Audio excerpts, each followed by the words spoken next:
morning to Mrs. Lamb's wonderful kindergarten class. I am Christopher Litchfield, James Litchfield's dad, and I am very happy to be here to read you a book that I've chosen today. Hope you enjoy it. Are you ready?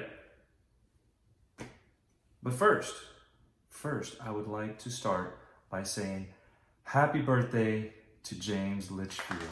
I love you so much. All right, let's get to the book, shall we? How I Met My Monster, written by Amanda Knoll, illustrated by Howard McWilliam. Ready? Don't be scared. Here we go. How I Met My Monster.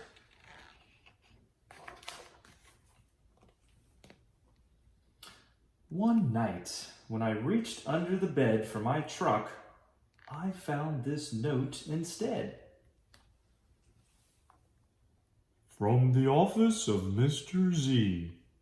Monsters, meet here for final test. Z.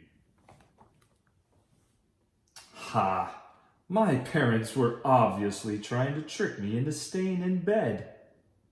I didn't believe in monsters. So I crumpled the paper, grabbed my truck, and zipped over to my garage.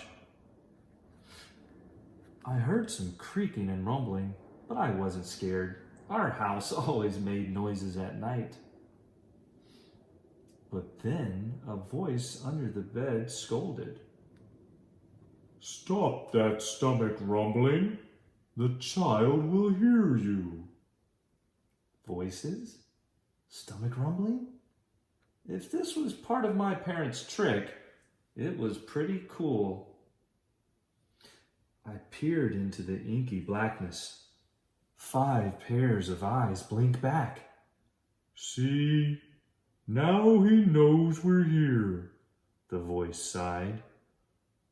One of you has broken monster rule number 1. Maintain the element of surprise. This is no trick, I thought. There are monsters under my bed. A long-necked yellow monster slid out, followed by 4 little monsters. Rule number 2, the yellow one instructed. Never block the bed. All of you, scoot over. Hey, I realized, that one must be their teacher. I sat up straight, mesmerized by the monster parade shuffling across my bedroom.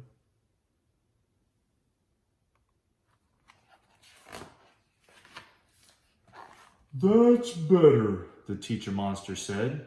Access to the bed is clear. Now, who knows rule number 3? The purple monster teetered on his tiptoes and gurgled, Get the child into bed! That's correct, Genghis. And how would you do that? Well, Mr. Z, I would roar my scariest roar. All right, give it a go. Genghis took a deep breath. He opened his mouths and let out a tiny blurp.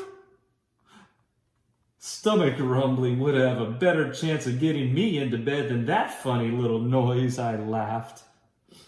The child is right, said Mr. Z, shaking his head. That was not sufficiently scary. Genghis, I'm sorry. You're not the best monster for this child. There was some creaking as Genghis slumped beneath the bed. Before I could investigate where Genghis had gone, Mr. Z asked, Now, who wants to try to get the child into bed? The orange monster looked at the ceiling and the red monster looked at the floor. Only the green one looked at me. First, he stared at my toes and started drooling. Then he took a step toward me, and I heard that rumbling noise again.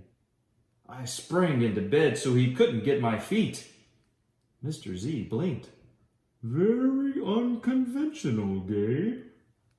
Your stomach gurgles seem to be what this child needs.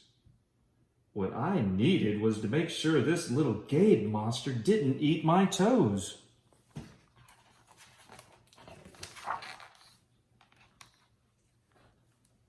Right, you three. The child is now in bed, said Mr. Z.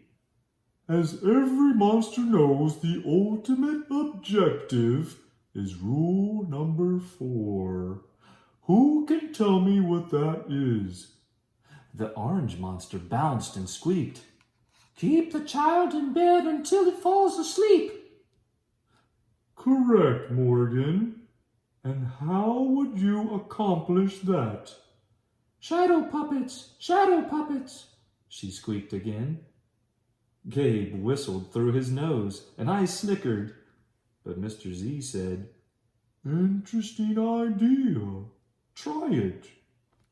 Morgan hopped onto my night table and flailed her arms near my lamp. Silly shadows blobbed onto the wall, and a cloud of fluffy fur tickled my nose. Achoo! Morgan, stop at once, Mr. Z ordered. You're supposed to scare him, not make him sneeze. I'm sorry, but you're not a match either. Morgan's arms flopped to her sides and she scuttled under my bed. There was some more creaking, and Morgan was gone. All that sneezing, and I really needed a tissue. Suddenly, a huge shadow of uncut claws loomed across my room. Awesome, I thought, and kind of scary. I froze in place.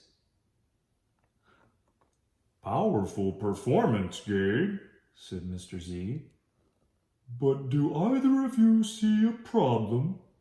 Oh, I know, chirped the red monster. The child is out of bed again. Correct, Abigail, Mr. Z continued. And one of you must get him back in. Let's revisit rule number 1. Maintain the element of surprise. All at once, poof, the monsters vanished. Then I heard more rumbling. Were they hiding in my closet making noises to scare me? Ha, no, it was only my stomach grumbling. All this excitement was making me hungry.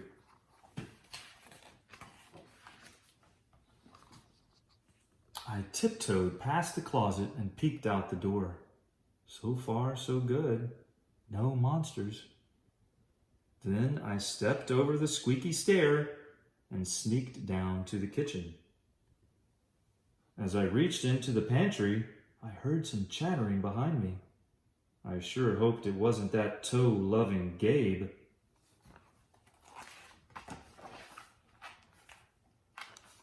I yanked open the fridge. Ha! It wasn't Gabe. It was just the red monster shivering on the shelf. Found you! I laughed. Nice try, Abigail, said Mr. Z. But this isn't working. You're not the right monster for this child. But Mr. Z, she whined, it's not my fault he's not scared of me. I'm sorry, Abigail. Let's go. Abigail clomped behind Mr. Z. When I heard the creaking, I knew she was gone.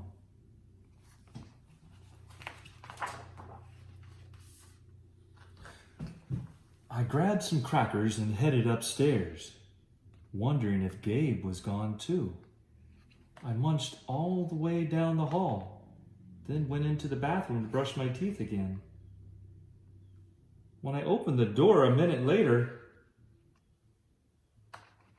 Gabe was definitely not gone. He was right there, and he was huge. I charged into my room and slammed the door. When I leaped into bed, I knew my toes were safe. Phew! I was surprised to hear breathing under my bed. Ragged breathing and stomach rumbling. "Hey, kid," Gabe growled. "Good to see ya." I pulled my covers up tight. "Now, if you don't mind, I'd like to start the evening with an ominous puddle of drool." I peeked over the edge of the bed. Green ooze spread soundlessly from underneath.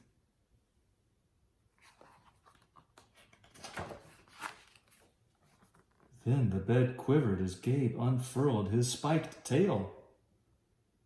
"Well, this looks quite promising," Mr. Z noted. When I heard some more creaking, I knew Mr. Z was gone. I was alone with Gabe.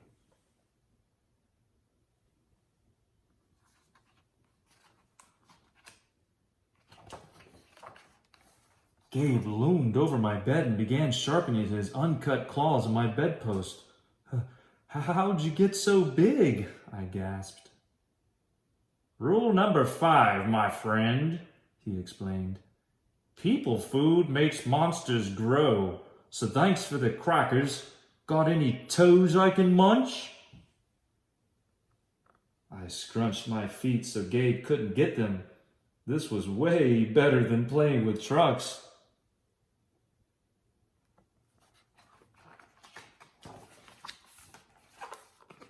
"No toes tonight, but you can have this," I offered, tossing the stuffed monster off the bed. Gabe dove for it. His soft, comforting snorts filled the room as he snuffled the toy. I shivered.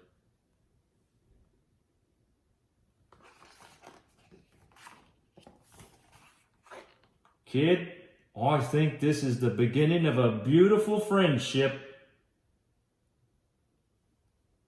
"No other monster can scare me like you," I giggled.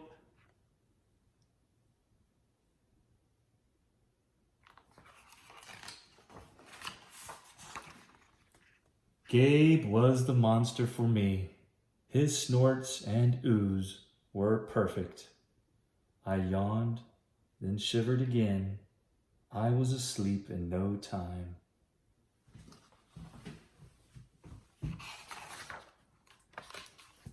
And that's how I met my monster. All right, guys, I hope you've enjoyed the book, and I hope you have a wonderful day. And to my son James, happy birthday.